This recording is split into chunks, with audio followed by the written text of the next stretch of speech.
a reader lives 1,000 lives before he dies. The man who never reads lives only one. But I've always felt that. I think reading is about vicarious experience. What makes a story compelling? What is it about stories that gets us engaged and connected to their characters? These are questions that are generally very personal. The answer lies with every individual and what they respond to. However, when it comes to storytelling, there are certain elements that work generally, and these elements can be discussed and criticized objectively based on how well they're executed within the story. So in this video, I'd like to talk about the story elements that work best for me and go through a few examples where they are executed extremely well or extremely poorly. These elements are plot consistency and character consistency. The reason I find these to be so important is because humans generally love to empathize with others.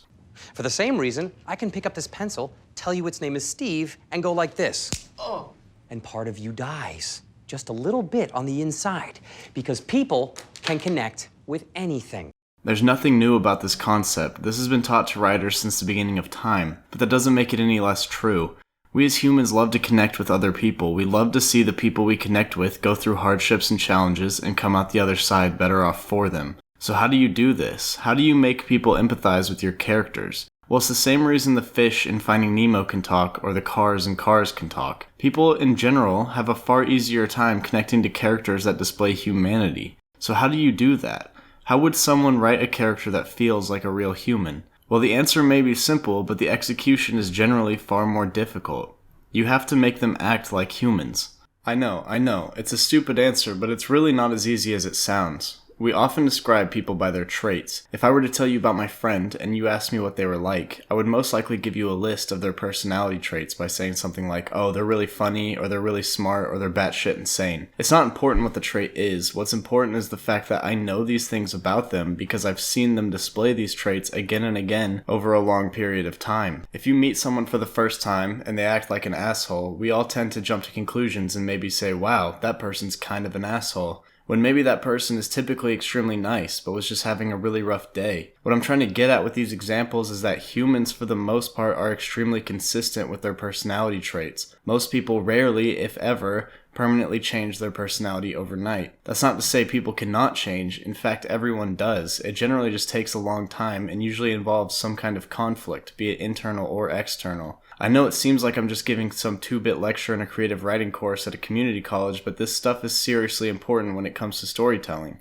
People may not always act logically, but for the most part we all have some kind of internal logic we abide by. It's the same reason we always think we're right, even when everyone else might think we're wrong. Because through our internal logic system, we are always right. This fact, however, is the cornerstone to character writing that makes it so difficult. When writing characters that are not self-inserts, you have to get into a completely different mindset. You have to learn to essentially use someone else's internal logic system. You can't ever really ask yourself, what would I do in this situation? You have to ask, what would they do? This is why when a character does something I think is ridiculous, I don't say I would never do that, I say they would never act that way. The line here is very blurry and it's very easy to fall into that trap, but it is an extremely important distinction to make when criticizing your own story or others. Along with this, a character is hard to view as human if all of their character traits are positive.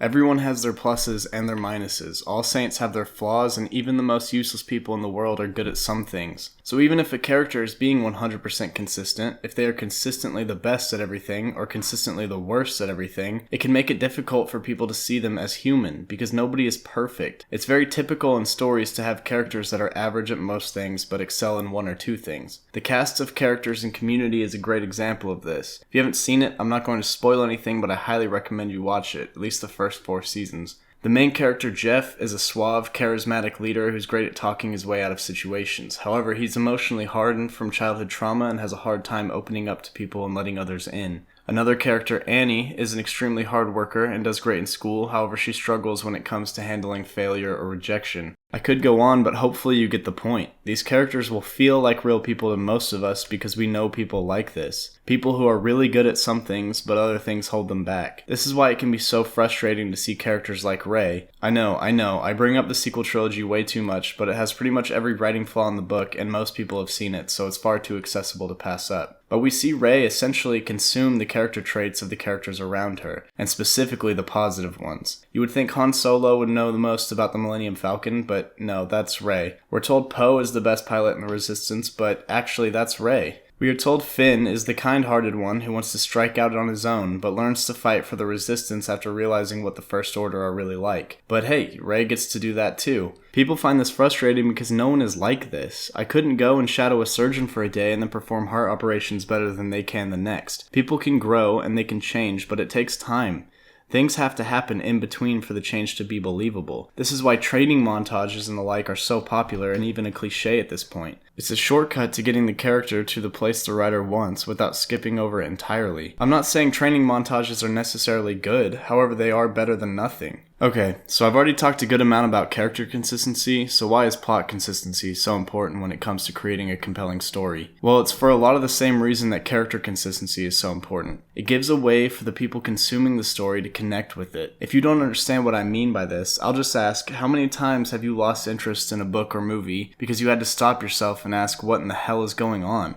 Typically, this is an issue with plot consistency. This is where I get extremely frustrated when people try to argue that logic does not exist in art, and since stories are an art form, therefore logic does not exist in stories. Aside from the fact that this is an argument using logic to defend the complete lack of logic in stories, this argument is nonsense. When writing a story, generally the author is trying to get the plot to move from A to Z. This is something most of us know. Every story starts somewhere, and everything that happens from there should build towards whatever happens at the end. And the beauty of fictional storytelling is that A and Z can be anything you want them to be, and I mean that completely literally. Whatever you can think of for the beginning and end to a story will always be fine. The trouble lies in connecting B through Y. Human brains are generally very logical. This is why it can be extremely satisfying to engage in a story that all fits together neatly. However, and please bear with me on this is not to say that every story has to be told in the exact order A to Z to be good. I know this may sound confusing, but a good example of this is The Shawshank Redemption.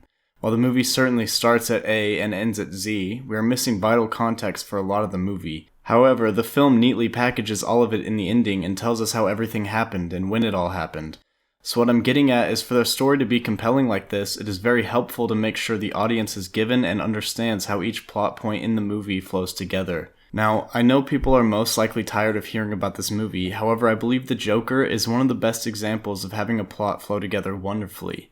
This movie essentially kicks off with a start to an extremely bad day. Getting his sign stolen and him being beaten up is the only part of this movie I can say has no real cause. This is honestly just random violence. That's not to say that these things never happen or that this is a flaw of the movie, because these things do happen. It's just unfortunate that it happened to him. However, the story beautifully spirals downward into more and more suffering for Arthur until it breaks him completely. I've seen people call his suffering exaggerated, that nobody goes through this much trauma in such a short amount of time. This criticism of the movie has always been kind of frustrating to me, and honestly, it's not because I entirely disagree with it. Yes, it is a lot to accept that Arthur gets beat up 3 separate times, gets betrayed by a coworker, loses his job, finds out that he was adopted and that his mother let him get abused, gets ridiculed on live television, and gets into a relationship only to find out it was all in his head. All within the span of what feels like maybe a month? I get it, it feels like a lot. But the reason I feel like this criticism isn't totally valid is because the story has an extremely strong sense of cause and effect. There are explicit reasons for everything that happens to him. Other than the very beginning, like I said, we get solid logical progression throughout the rest of the film. We can pick a point in the movie and easily answer the question, how did we get here? Like say, how did he lose his job? Well, he lost his job because he brought a gun into a children's hospital. Well, why did he have a gun in the first place?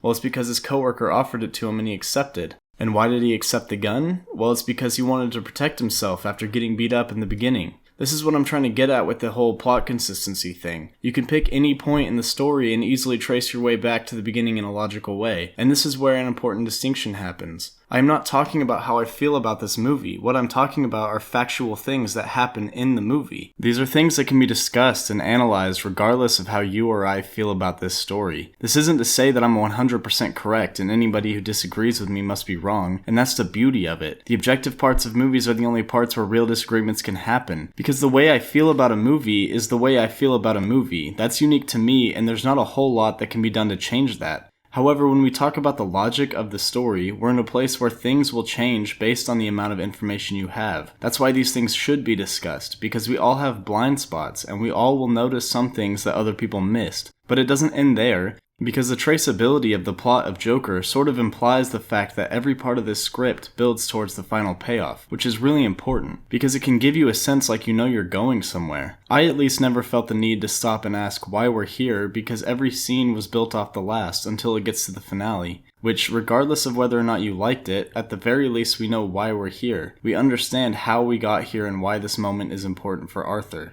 Now this leads rather nicely into my next example, because it's a movie that I really enjoyed, however it does the whole logic thing extremely poorly. Now I know for a fact this pick is going to make a lot of people mad, but please just hear me out, because I promise I wouldn't pick this if not for good reason. Alright, let's do this. I do not mind the rain sometimes. Yes, I know this movie is a ton of fun and refreshing from the usual slop that DC puts out. However, this is exactly what I was talking about earlier. Being fun and being refreshing are things that are unique to every viewer. Just because most people found it fun does not mean that everyone will. And this is also another important point. The way you feel about a movie has no effect on the arguments for the quality of the film. If I say the level of plot armor and insane luck that Harley has is extremely frustrating, or if I say that the Resistance woman joining the team of people that just murdered everyone she knew and loved is ridiculous and not something anyone would do, especially with no reaction, responding with, well, it didn't bother me, I still enjoyed it, or saying you're just nitpicking, it's still a good movie, is not an argument for the film. These issues still exist whether or not you notice them, and regardless of whether or not they bothered you. These issues are inherent to the film despite how you or I may feel about the film overall. And this is why I think this movie is such an apt example, because I really do enjoy this movie. I like it a lot, but there are tons of issues we can still discuss. And just a quick disclaimer, there will be spoilers throughout the rest of this video. I don't really know how to do these things, so there's gonna be spoilers. Okay. Right from the start, the conflict starts because Pete Davidson's character was able to get in contact and share classified information with a foreign government from prison. Like, okay, why? How? It almost makes me feel like this must have been supported by Waller as a diversion, because how else would he have made contact with a foreign enemy government from a prison made for supervillains? But then why would she put Rick on the diversion team? And this issue plagues the entire movie. Like right after this, we see Harley dodge an unfathomable amount of bullets, only to end up being captured, which is already kind of insane, because she almost certainly should have died by this point. But on top of that, she's captured so that she can be forced to marry the new dictator of this island, because he wants a wife that is a symbol of a rebellion to American oppression? Like, what? Did I read that correctly? So this insane clown woman somehow survived a hail of gunfire only to be captured and sent to marry a dictator of an entire country because she is somehow a symbol of rebellion to American oppression. How does any of this make sense? Why would the people of this remote island have any idea about the ideology of this insane woman from America? And would that really have that much of an impact on their view of their new dictator? And I could go on, but there's more examples of this, like the whole rebel base scene. So why are our characters going in the first place? Well, they're going there to save Rick. Okay, so they have a live update of Rick's location, so can they get in contact with him? Well, no, apparently not. Okay, so is anyone going to do any kind of recon or gather any intel? No, we just gotta go. And it all leads up to this scene. I'm really hoping this highlights my point well, because this scene is awesome. I won't lie, the kills are cool and creative, there's some great comedy, and we get probably the best line from the movie. No one likes to show off. Unless what they're showing off is dope as fuck. Fuck. That's true. However, as a part of this story, this whole sequence does not work at all. Like I said before, it's hard to justify why we're here with zero information in the first place. And I could understand if this was just the Suicide Squad's incompetence, because they're obviously not experienced with things like military tactics, but Amanda Waller absolutely shouldn't have let something like this happen. She's well established as a cold and calculating leader, but this scene makes her seem like an absolute moron. And to cap it off, Soria, I didn't remember her name either, she gets absolutely shafted in this scene. She has her entire army wiped out within minutes, and she barely even gives a reaction to this. And then she's just forced to go along with the team with no resistance at all. And when I say she's forced, I don't mean she was forced by anyone in the movie. I'm saying she's very clearly forced by the writer, because this is what James Gunn needed to happen. And this is what I'm trying to get across with all of this. The plot of this movie is the antithesis to what I praise so much about the plot of Joker. Where each point of the plot in Joker feels like a natural progression from what happened before, the Suicide Squad's plot feels like it's constantly being forced by the hand of the writer. This makes the movie exceptionally frustrating because it really does have so much going for it. But like I said before, being hilarious, being fun, being exciting does not make these problems go away. Those are things I would label as redeeming qualities, and what I mean by that is these are things that make it easier for me personally to look past the bad, but they're not things that everyone should or even could let affect their judgment of the movie. They're things that will work or not work for you on a personal level, and I'm telling you this stuff happens again and again and again and again. But I'm really not trying to make this a full-blown review, so I'm just gonna move on. Well, hopefully by now you understand what I mean and why I think plot consistency is so crucial. But we're not done here. I still want to talk about characters and what makes their consistency so important. Now, there's almost a limitless supply of compelling characters, but I'm going to try to remain relevant and point to a film that I think creates multiple solid characters. Are you ready for this? Alright, the movie I picked for this is... I do not mind the rain sometimes. See, I told you it would get better if you stuck around, because as much as the plot of this movie drives me up a wall, I cannot deny that the characters in this movie are absolutely top-notch. Almost every main character has exactly what I talked about at the start of this video. Each member of the squad has their strengths and their weaknesses. They have their traits and their flaws, their morals and their beliefs. And one thing I think is really important is that each member certainly adds value to the team. I think we've all seen movies involving a team up where there's characters that you really have to question why they're even there. But I never found myself doing that for this movie. But why is that important? Well, I've actually talked about this a little bit in my Iron Giant video, but it has to do with efficiency of storytelling. Any time spent developing characters that have no purpose or payoff is time not spent with more important characters. It becomes fluff, it becomes useless screen time. For the sake of brevity, I'll try to keep this part short, but there's a few different things I want to talk about that happen with the characters in this movie. Now, I won't lie to you, when I watched this movie for the first time, I had a fairly negative reaction, which you would know if you joined my freaking Discord. But I really think I let the nearly nonsensical plot distract me from the absolutely wonderful things that were happening with the characters in this movie. And that's the amazing part of discussion. If I hadn't talked to anyone after this movie, I would have held on to the opinion of this movie being pretty below average. But after talking about what actually happens in the movie, I was able to go back with a different viewpoint and see the movie for what it is. There really is a lot of genuinely good character study embedded in the completely illogical plot of this film. So let's just dive in. This is an undoubtedly action and comedic heavy movie. Some of the action scenes are great, others are terrible. Some of the jokes really land and others not so much. We find out you have personalized license plates. You don't. What? No. If you cough without covering your mouth. Hardly. Although, that isn't an open invitation for you to cough without covering your mouth. But where this movie unquestionably thrives are these scenes, where everything slows down and our characters have a chance to interact. This starts when King Shark is caught trying to eat Cleo. After Bloodsport is able to subdue him and everything calms down, we start to learn a lot about these characters. After being told King Shark was about to eat her, Cleo says, I don't believe he would do that.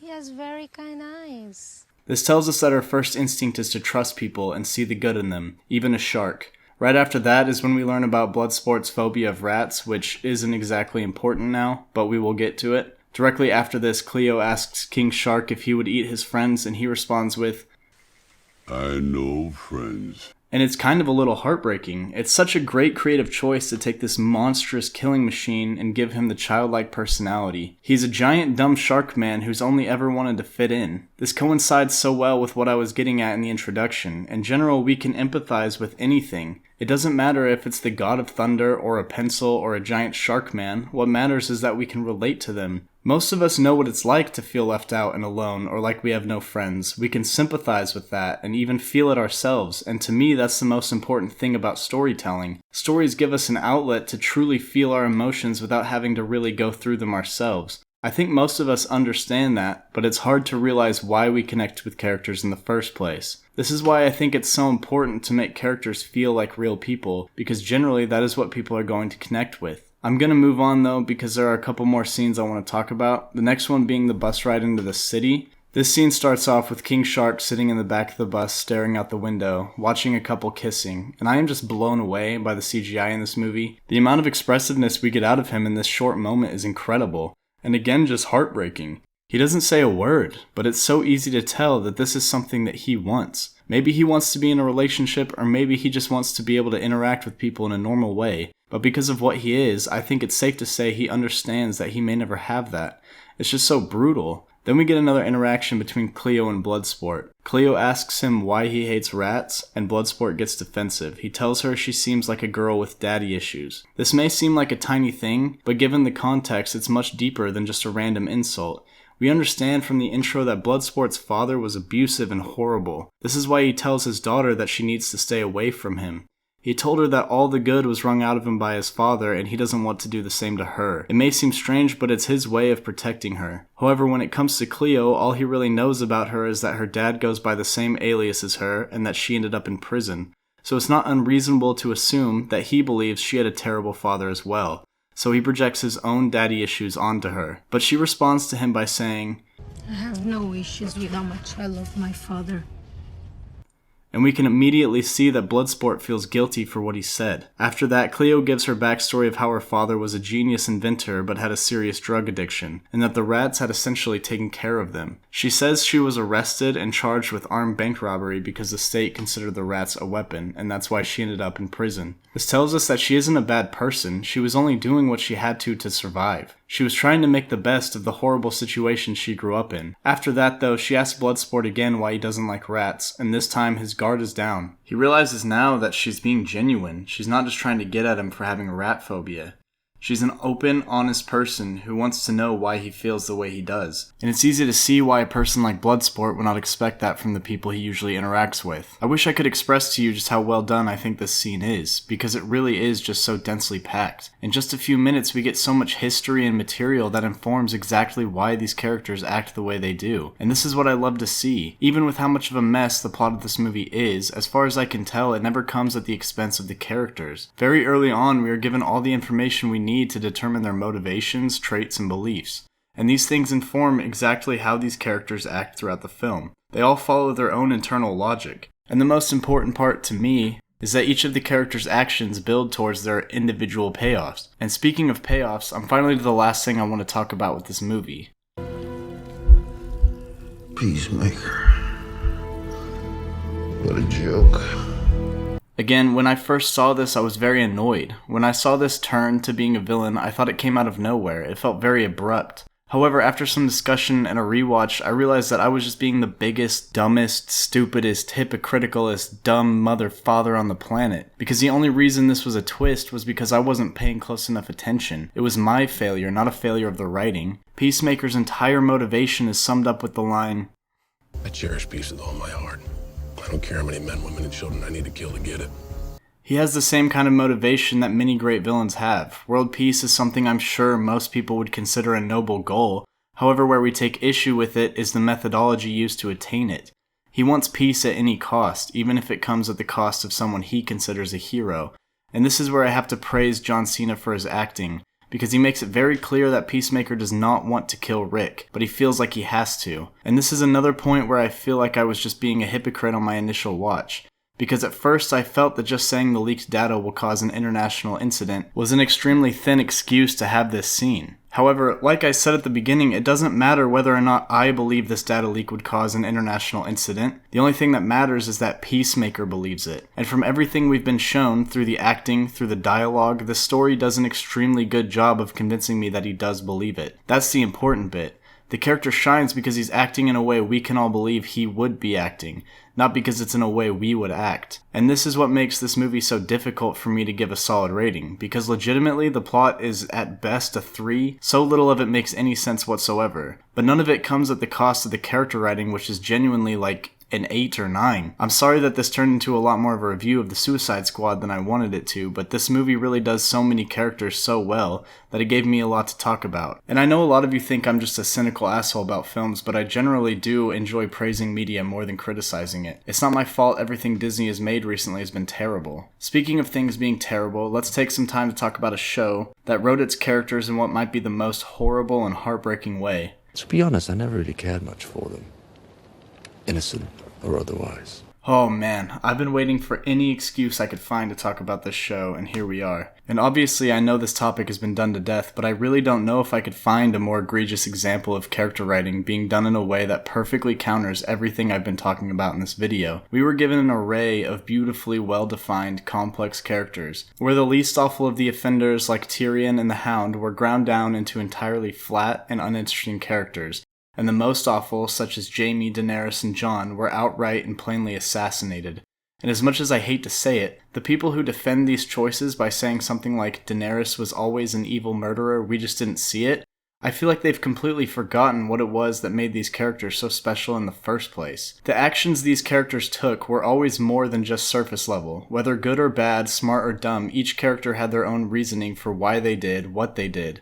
And it was all informed by what we knew about them. It was the why, not the what, that made these characters so good. And it's the same reason it's so frustrating to see these same characters acting in ways we know they never would. Watching Jaime go on a 4-season-long redemption arc, and only when we finally start to feel like it's been completed, it gets flipped on its head in a single episode. And this right here is the purpose for the title of this video. It is, of course, acceptable and even expected for characters to change throughout a story, but like I said at the beginning, it takes time and it takes some sort of pressure to change, and the writers of Game of Thrones understand this. That's why after Jaime's bathtub conversation with Brienne, he didn't immediately switch sides. It still took 4 seasons of him and his worldview being challenged for him to change. And this is the most crucial part. A character arc where Jaime goes through a full redemption only to slip back into his old ways is a story he could have had, and it could have been extremely unique and interesting, but we only got half of that journey, and we have to see that journey in order to believe it. Now I think I'm going to have to cut myself off here. As much as I could go on and on about the characters of Game of Thrones, that's not the point of this video. I really just wanted an excuse to talk about these writing concepts so that maybe, if there are any potential writers in my audience, they can take something away here. But at the end of the day, while I do think it is important to understand these concepts in order to use them in your own work, I will not lie, this stuff is extremely difficult to pull off. So if you really want to be a writer and you're passionate about doing it for a living, the best advice I can think to give you is to just do it. Practice this stuff constantly and never stop writing. As cheesy as it may sound, your greatest asset as a writer is the fact that you are you and no one else is. Even if you feel like a fraud or like everything interesting has already been done, you will never be able to write exactly like someone else, and no one will ever be able to write exactly like you do. So keep it up. Keep working, keep improving, and keep putting yourself out there. And seriously, thank you all for watching. I love you all so much. Join my Discord so we can chat. And let's just keep trying to make media better and keep trying to make better media. Oh god, that was terrible.